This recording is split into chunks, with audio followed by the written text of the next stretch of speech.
Today's topic has kind of come up from conversations that I've had with a few agents recently, but also just seeing kind of documents going back and forth on dot loop. I thought it would be worth talking about using the property showing agreement versus buyer agency when you show a house, and just have a conversation a little bit about that.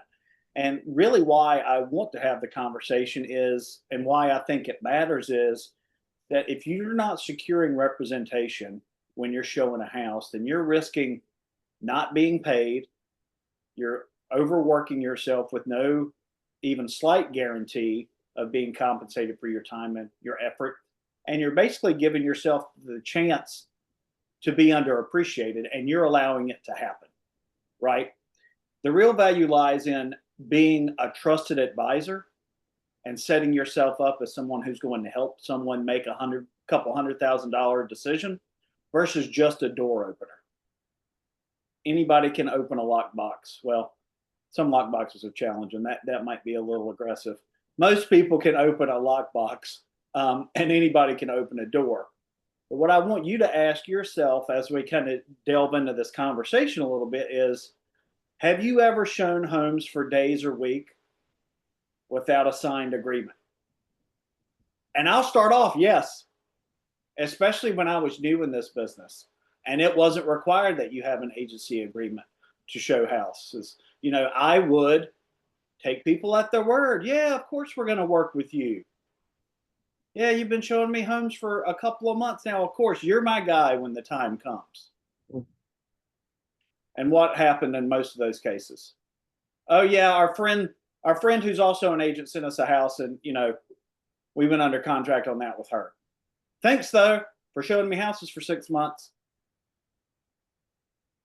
Now we live in a different time frame where you can't show a house without having something documented. And so that brings us to this.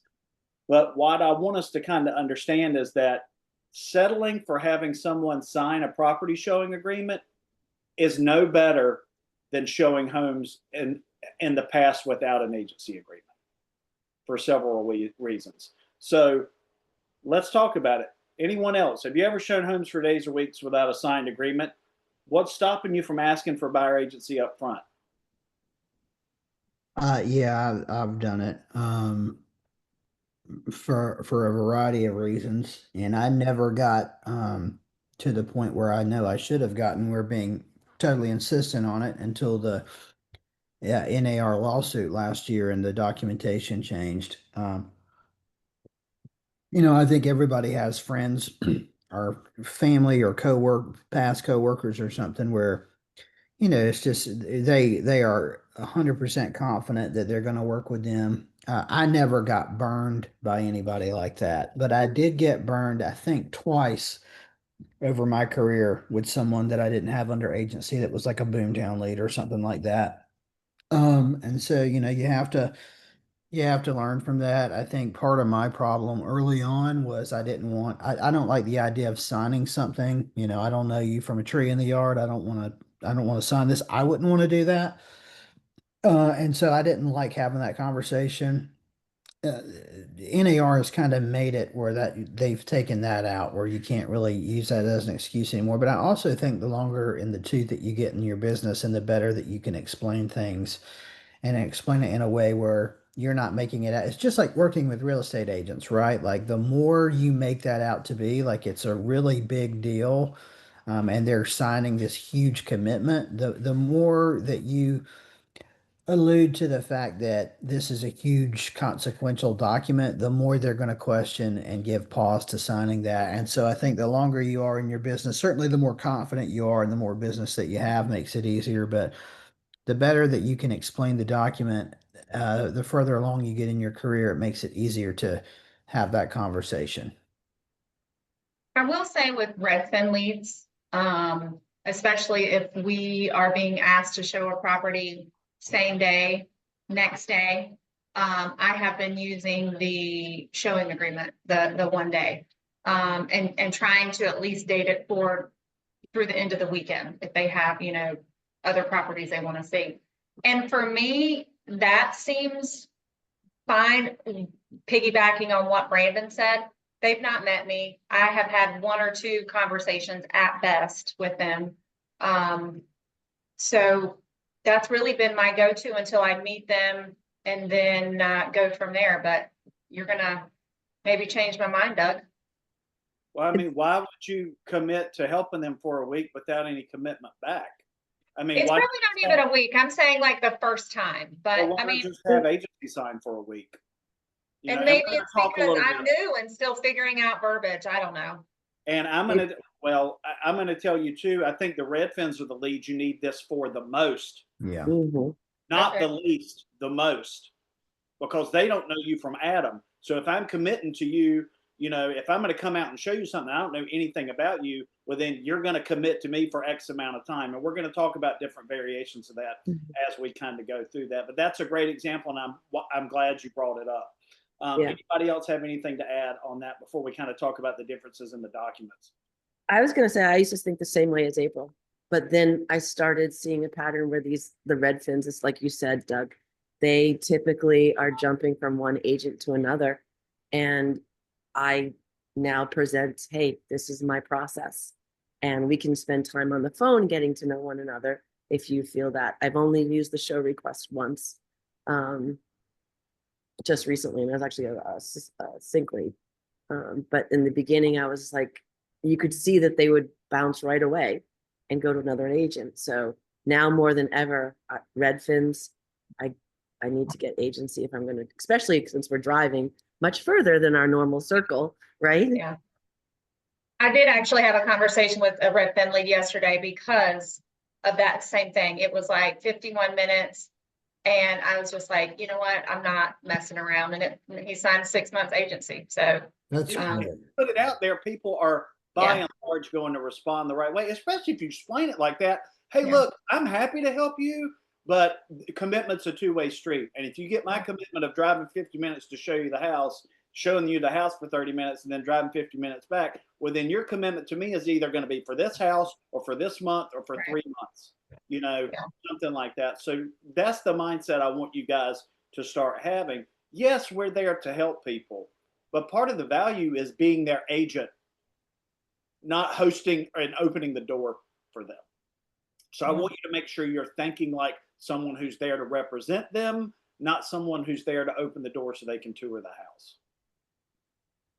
So the property showing agreement, what is it really? Those of you who have used it, I have never used it one time. Explain it to me. I've used it. Howard Monis, Doug, is a great example of someone that this was a guy that was matter of fact that he wouldn't sign a long-term commitment. He was only willing to do so much buyer agent compensation percentage. And so this is kind of how I won him over. And it's not really a problem anymore, but I had to earn his business. And it basically says you're hiring me, or you're hiring me to show you this house, right? And that's pretty much it. Well, they're not hiring you. They're giving you permission to show them the house. You're hiring me to open the door for you. You're not hiring me to pay me, right? It essentially is what it is. We have an agreement that I'm allowed to open the door for you. Is basically the way I understand the document to say. Right. Not Me as well. they're giving you permission to open the door for them. Right. There's no fiduciary either way. You don't owe them anything. They don't owe you anything. There's no commitment other than I'm giving you permission with the state to open the front door. Correct. So what are the pros to that? Hey, that's great. A simple no commitment document for hesitant buyers, right? You're nervous. Okay, I get it. Protects the agent from having to practice real estate. I don't owe you shit. All I got to do is show you the house. You can talk to me all day you want about your financial situation, and you don't want to sign with me, I'll go tell the listing agent, right? And maybe I get some sort of referral for it, for giving them the information, right? Because I owe no fiduciary to that client. It's an easy thing to explain, right? Temporary step. Hey, we have to have something in place for me to show you property. This is what it is. There's no commitment either way. You want to see the property? This is the lowest threshold to get in there. Now, what are some of the cons of that? Well, there's no loyalty. Yeah. From either one of you. So you don't owe them any loyalty, and especially fiduciary duty, they don't owe you any loyalty. Um, there's no obligation for continued cooperation. You know, there's no commission protection. They can say, oh, yeah, I'm not working with an agent. Okay, well, then if you're not working with an agent, if you decide to write an offer on this house, I'm your agent, bare minimum. You know, you can do it for an address if you don't do it for a specific amount of time. That's as simple as anything. Okay, you don't want to sign with me for 3 months or 6 months? Okay, but you're going to sign with me for this house if I'm going to show it to you. Otherwise, what's stopping you from calling your friend and having them write the offer? I mean, I'm talking to you guys very candidly. I'm not in business to do work for other people. So to your point, I did that with Howard one time, and I have done exactly what you've said since then. We're going to sign an agency agreement for this property, non-negotiable. And if you can't do that, it's not worth me taking away time from my family or from my other clients. I've never had pushback from that. So I don't do that property showing agreement anymore at all for that exact reason, right? You're agreeing that if you like this house, I'm your guy. And if the house isn't a fit or I'm not a fit for you as an agent, we're going to have that conversation after this. But I'm not driving out there for no reason. It's just, I'm too busy I for like that. that approach. I guess I've never really thought about just for the one property, but that's great. You Yeah. know, I think, and I think kind of this is where Doug is getting, but I wouldn't even bring up the property showing agreement as an option anymore. No, We Yeah. have to have an agreement for you to show, we have to have an agreement to see a property. Let's sign this agreement for this one property and use it as an interview. I want to make sure I'm a good fit for you and obviously make sure that you believe I'm the right person to help you. So let's do it for 123 Main Street. And if we feel like we need to change course afterwards, we'll have a conversation like adults. But that's the way it's going to go for this one. That's a good idea. I will be honest, I have been a showing agreement person.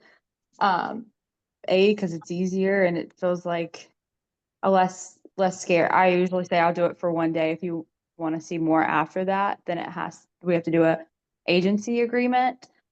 But it can tend to bite you in the ass. I mean, if they decide to go a different direction. So I haven't been using it as much recently. bare minimum, Connor, what you should do is get the agency agreement for the property or properties that you're showing the first time out. And then, you know, set the expectation that, hey, you know, if you don't decide to move forward on these and you don't want to work with me, no problem. But if we choose to go back out, then we're going to assign one for, you know, 1 month, 3 months, 6 months, depending on their time frame. And Right. we ran into recently someone who had one for a specific county. So for with Yeah. Redfin, a lot of times you're going to have someone maybe looking up in the mountains and on the coast, or maybe a little bit of the triangle too. So we ran into someone who had done just the county. So I took that practice and I'm offering that if a Redfin says, well, I really don't want to tie myself to you because I'm looking other areas in the state. I've said, well, here's what we can do, you know, so it's just another way to approach that. Well, hopefully you guys have seen the way the templates were originally built. The preferred language for that is triangle and MLS areas. That way the firm is covered and you can refer within the firm. Now, of course, if it's outside of counties we service, then we can refer. If it's Beaufort County and we don't want to get down there or wherever, we can also refer because we have that in place. But that is the preferred language across the board, both teams. Connor and Triangle and MLS, is that what you said? Triangle and regional MLS. Don't forget we've rebranded to Dorify up here. I think it's. I do triangle/Dorify. That's what I do. That's what I do. Connor and April, if this helps you, what I do is, because like I said, I've only done that property showing agreement once and I don't do that anymore. I rarely have a problem when I do a consultation. Like 99% of the time they'll sign a 6 months agency agreement before we show anything. But in the rare situation where they don't, especially if it's like someone who finds me online and I got to win them over, it's not a lead that I've generated or referral. The way I'm doing it now is let's take a day, let's go look at 2 or 3 homes, or if they have one exact home, one specific home they want to look at, let's sign an agency agreement for this day or for this specific property. And when we're done at the end of the day, you're gonna probably know if we're a good fit moving forward together. We're gonna have a conversation about that this is how I'm explaining it at the consult. We're gonna have a conversation about this at the end of that showing. And if we want to move forward together that same night, I'm gonna send you an agency a month agreement for 6 months. So, I'm setting the expectation that here's how we're doing it for this day. And if we agree we're the right person for one another moving forward, I'm sending it to you that night and you're signing it. Yeah. We're not doing anything else. We're not going to continue to sign a new agency agreement for one day. I've only had one client that I've done that with, and I won't do that for anybody else. Yeah. Which this is different too, based on the lead source. You know, you're not having a consult with a Redfin lead typically before you show them a house, or maybe even a sync lead, right? You'd like to, but that doesn't mean you're going to have the opportunity to. You know, our goal is to get in front of them. What I would say is make sure that you mention it in advance. I don't send it to them in advance. I'm bringing it on paper to sign, and they're going to sign it there, or they're not going to see the house. Yeah, I usually I send like it that before, approach. but if not, then I just have them sign it on my phone.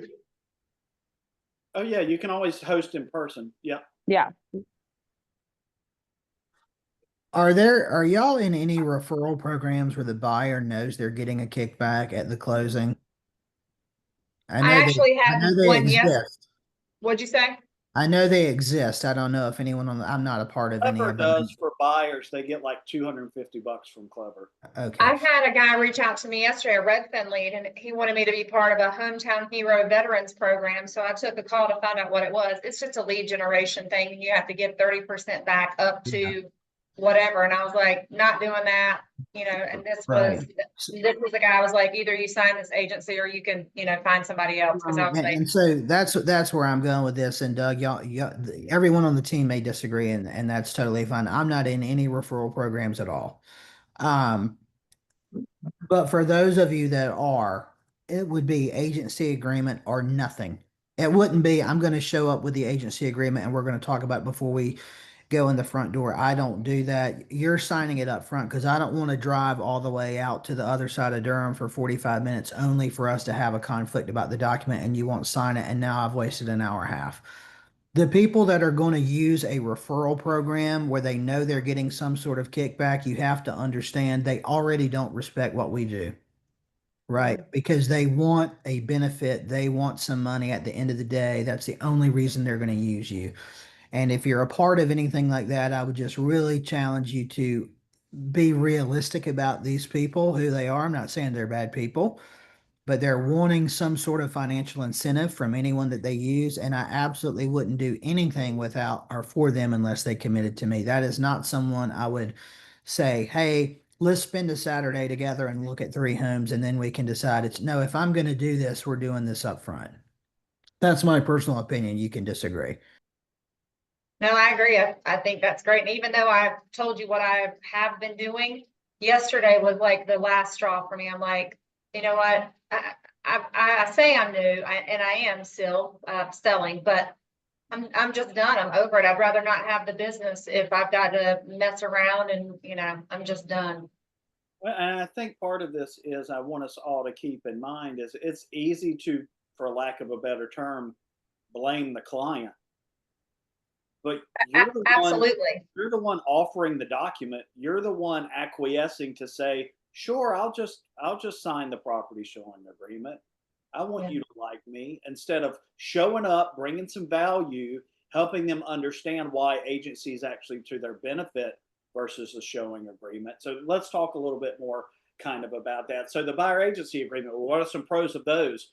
Well, it establishes you as the client's advocate, right? Hey, I'm here to show up for you.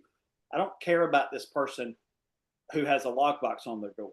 I'm here for you. Let's find out what you need, what you want, get the questions answered for you to help you accomplish your goals. Someone to look out for you and be in your corner. Legal duties, loyalty, confidentiality, disclosure. It's right there in the agency agreement. It's in our consult guide. Hey, this is why I buy our agency. This is what I do.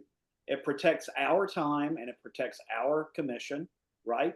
Because we're not entitled to commission unless we have an agency agreement in place, whether from the seller or from the buyer, if they're paying. And it clarifies expectations just for what we spent the last 10 minutes talking about. This is why I'm here. This is what you say you want. This is the role I play to help you get to where you want to be. Make sense? And there is more than one way to do it, but all the ways should end with a signed buyer agency agreement. I mean, you got to make it work for you, right? I don't think there is one script because it has to be natural, as we know, but that should be the end goal, right? To help people arrive at that understanding, etc. So what are some cons? Well, it might feel like a bigger commitment to early stage buyers. We'll help them understand why it's a good commitment. Or we've got some of the other options we talked about. Okay, we'll sign it for the properties we're seeing today. At the end of the day, we're going to have a discussion about whether we want to move forward together. And then I'm going to send you an agency agreement for 3 months or 6 months to sign tonight before we go back out again. You know, start practicing your scripting there so you're ready to articulate that when you meet with folks. And quit feeling like you're doing them a disservice by asking them for committing. I mean, stop apologizing for it. They ask for your help, show up and give it to them in a professional way, not an apologetic way. You know, and it requires clear communication of value, right? This is what I'm here to do for you. So comparing and contrasting, here's some key differences. So which one creates agency? Only one, right? The buyer agency agreement. Fiduciary duties, only one, right? Buyer agency agreement. Scope, specific properties or broad representation. Only the agency agreement protects, right? Commission protection, only the agency agreement. Buyer commitment, only the agency agreement. Professional perception, door opener, trusted advisor, the agency agreement, right? But to take it a little bit further, be prepared to help them understand why they're hurting themselves by not signing an agency agreement. You know, make sure you're able to explain the agency duties and the fiduciary duties. That leaves buyers unprotected if they don't have an agency agreement. So you've got no dedicated negotiator looking out for their interests without an agency agreement. I'm not giving you advice on pricing or comps or commission if I'm not your agent. I don't have any fiduciary duty to you, right? Inspections, I'm not going to give you my opinion on that stuff if I'm not your agent. Contracts, not going to give you any advice on contract terms if I'm not your agent. You want me to be a door opener? I'm strictly there to be a door opener. Now, me personally, I'm not going to be a door opener. I want to be able to do all that stuff, and that's why I'm going to explain that that's what is included in the agency agreement. Also, there's a higher risk of dual agency confusion when nobody is clearly on their side. You know, who's working for who here? Who do I communicate with? Where do I get the answers from? You know, educating your buyers or potential buyers on agency, it protects them just as much as it does you. And that's really the whole spirit behind the buyer agency agreement on behalf of the NAR anyways. It's about protecting the client, being their advocate, being their fiduciary, providing that value. So I would say work on being able to explain that. Again, that's why that language is included in the consult. But I get it, you're not always doing the consult, but you better be doing a porch or a hood consult if you're not willing to do one in the office or at Starbucks if you want to put yourself in the best position to be successful.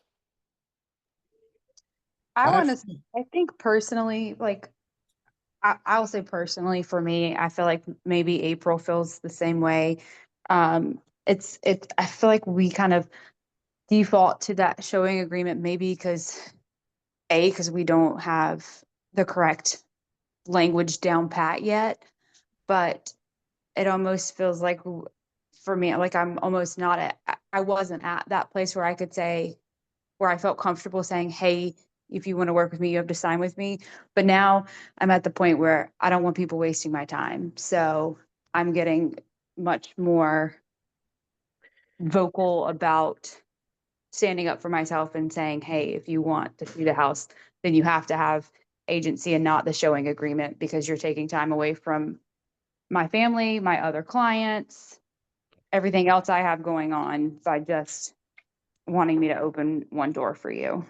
So Connor, my opinion on that, if I can share it, because when I was early in my career, I felt the same way, but I had to force myself mentally to flip a couple switches and being uncomfortable. And I did the same thing later when I started having more listing appointments.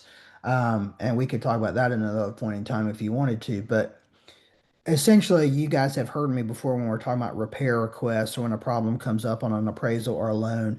The longer you delay having that difficult conversation, the worse it gets. It never gets easier for anybody involved, not the agents, not the clients, not the person on the other side of the table, not the lender, not the. So apply that same logic to your business. The longer you withhold yourself from having those challenging conversations, it only gets more difficult for you to then later in your business change having it.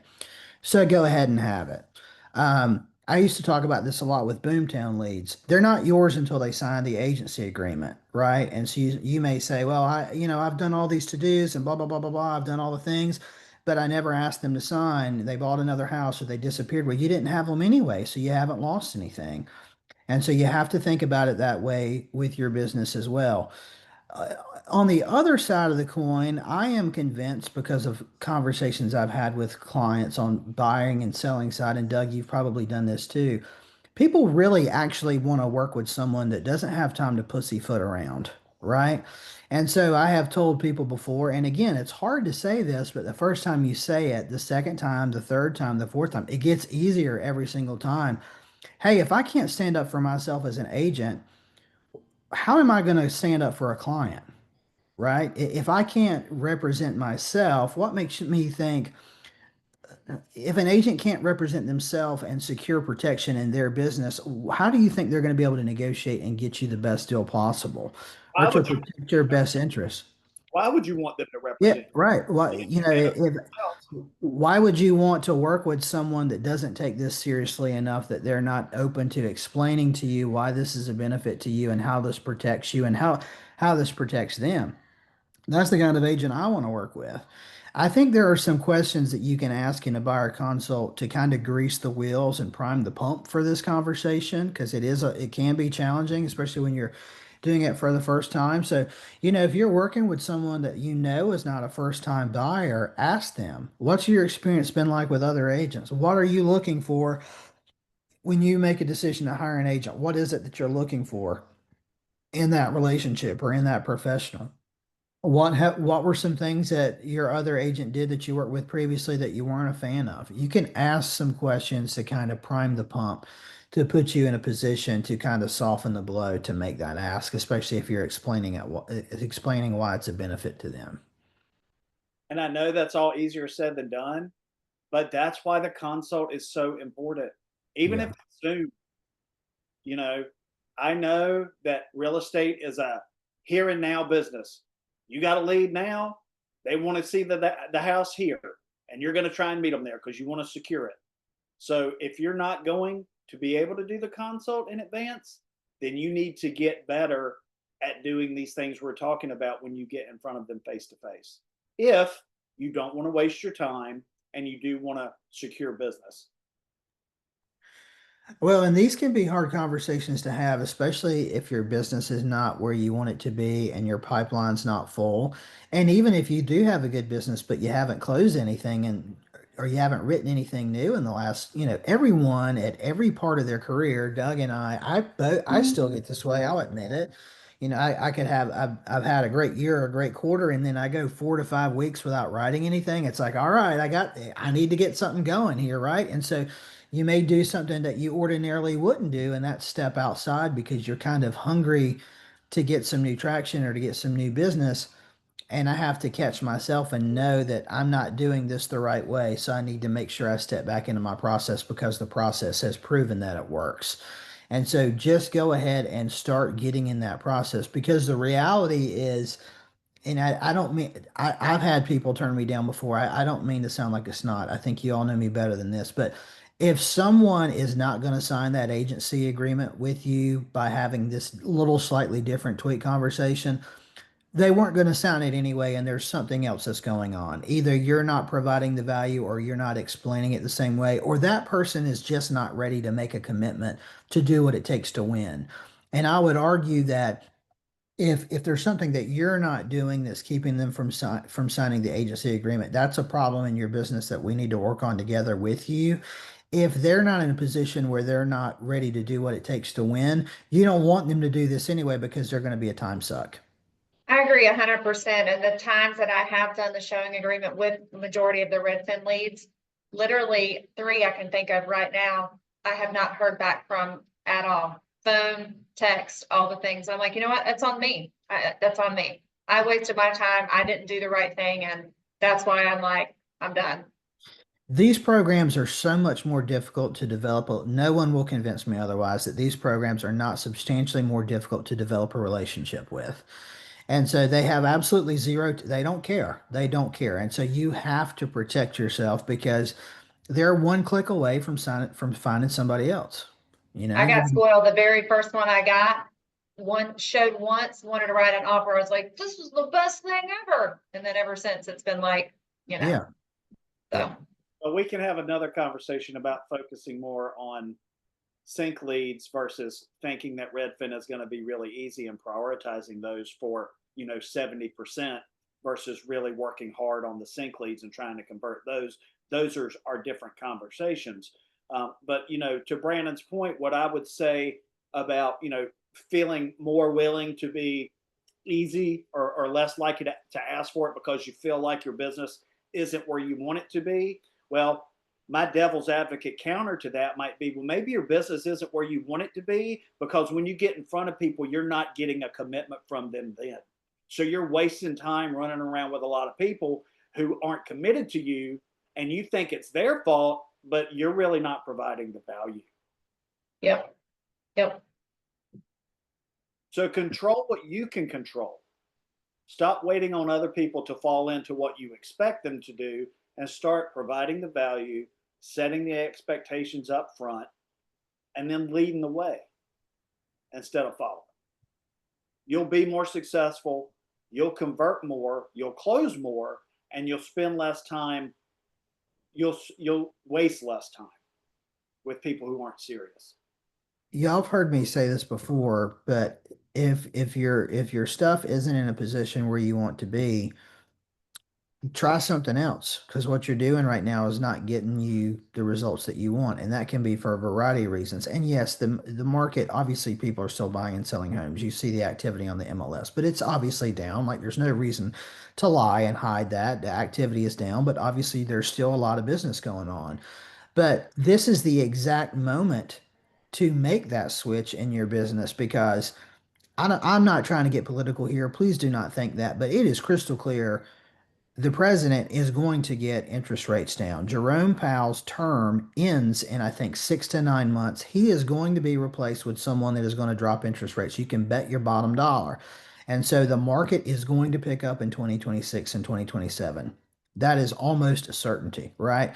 And so put yourself in a position now to start changing your language, to start changing your processes, to start changing the way that you attract and the way that you approach and close people, because the feeding is going to be better then than it is now. And if you can get your process locked down, and you can get your language in place, and you have enough lead time where you can feel comfortable and confident in making these changes in your business, you want to do that now before the time is ripe to eat. Does that make sense? Like, if you can make these adjustments now where it's more challenging and you can find your footing in that, you'll be in a position to attack and really capitalize when the going is good. And the going is going to be good again. I agree. I agree. Let's talk a little bit more again why it matters for you. That showing agreement, which I hope that going forward you all will just pretend it doesn't even exist. All right. limits your ability to guide, to protect your clients, and earn for yourself.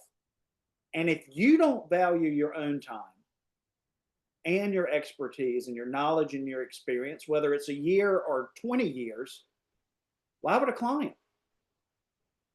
Why would a client? They don't know you. If you're not going to show up and tell them who you are and what you've done and show the value and explain why you're here and what you're there to do, well, why would they see you as anything other than a door opener if that's the role you want to play? You can't blame them for not taking you seriously if you don't do anything above and beyond the bare minimum. And I'm not saying that's what you guys are doing. Don't take it that way. What I'm saying is make sure that's not what you're doing. Right? Focus on making sure. I mean, you want to close at least half the people you get in front of. At least. It would be better to be more like 75 to 90%. But that all comes, that conversion rate going up is going to be on you, not on them. There's always an extended circumstance, but hopefully you know what I mean.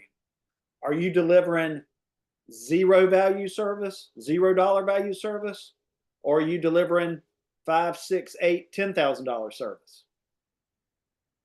You know, this isn't about how long it takes. It's about what it takes to get the job done, the knowledge, understanding it. One of the best things, but I always think about as it kind of relates to what we do as real estate agents, when people like to talk about real estate agents being overpaid and commissions are crazy and everything, are plumbers. You hired a plumber lately? You know how expensive plumbers are? Yep. They'll be there for 30 minutes and it's $500. I'm like, you know what? I'm not paying for how long it took.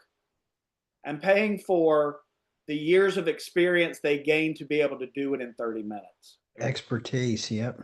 It's the same thought process. It's the expertise, not the time. But if you're not going to advocate for your time and your value, to Brandon's point, well, how can you advocate for your clients? If somebody pushes back on, well, I don't want to sign an agency agreement. Well, if I'm not going to advocate for myself and I'm showing up working for you, why would you want to hire anybody that wouldn't do that? Because how well are they going to advocate for you? Turn the table on to see how they reply. It's a legitimate thing. And, you know, sending the agreement in advance, doing it in person, figure out what works for you. I will do it different depending on who it is. But my approach that has worked relatively well is, hey, when we get together, we're going to talk about an agency agreement and what it takes for me to represent you going forward. At least make sure you're setting the expectation. I think with too many people, especially people you don't know, you have limited time to talk to them. You send it through dot loop or whatever. They're going to look at it. They're going to dismiss it. They're going to ghost you. I don't take that approach. I'm not saying it can't work. If you feel like you have more time to talk to them and fully explain it to them and then send it to them, or you jump on a Zoom or something like that, then yeah, do that. I'd rather explain it to them face to face.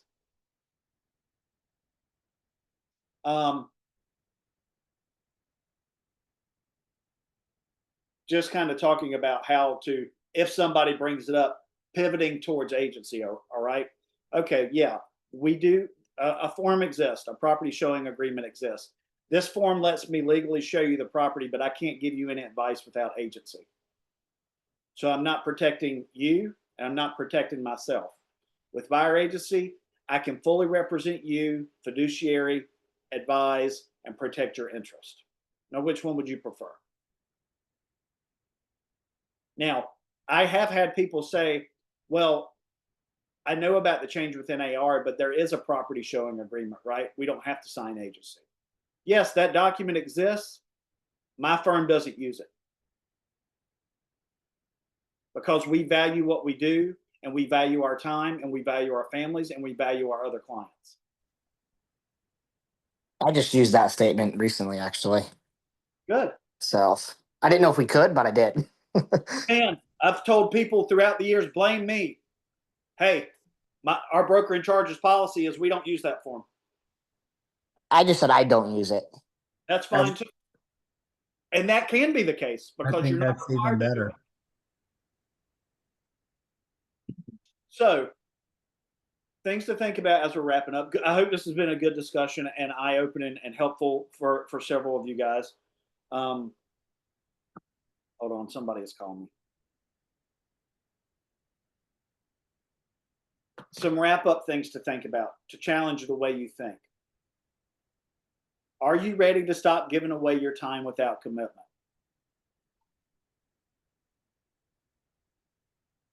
What's one phrase that you'll use to explain agency more confidently?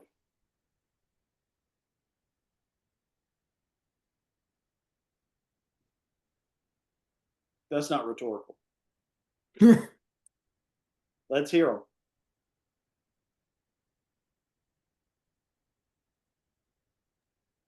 Sorry, you connected to my car when you said that. What was it?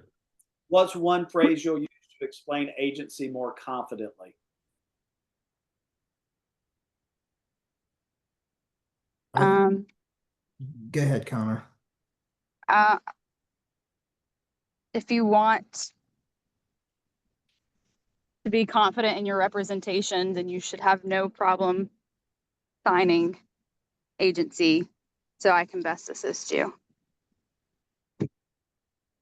Probably not in those exact words, but The point is you're thinking about it now. So the idea is to be more prepared so it doesn't just come out. You're ready to bring it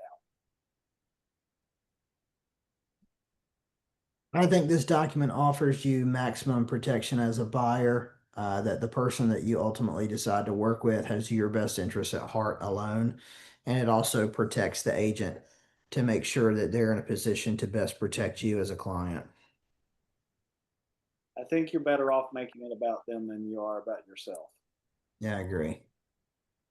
I just say this is exclusivity and fiduciary responsibilities to you and you alone, and I'm in your corner. That's what you want as a buyer, right? That's great. Those are all really good. All right. So I'm going to challenge you all to be very mindful about this in preparing for your meetings. And especially when you get in front of clients, to reapproach the week with a stronger value proposition. We've talked about it since the beginning. Provide value. If you provide value, an agency agreement is not going to be a hurdle. But you got to lead with value.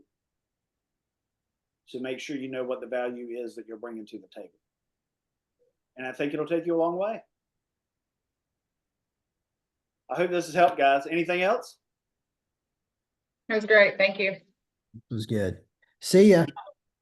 Thanks, guys. You guys have a great day. You too. Bye.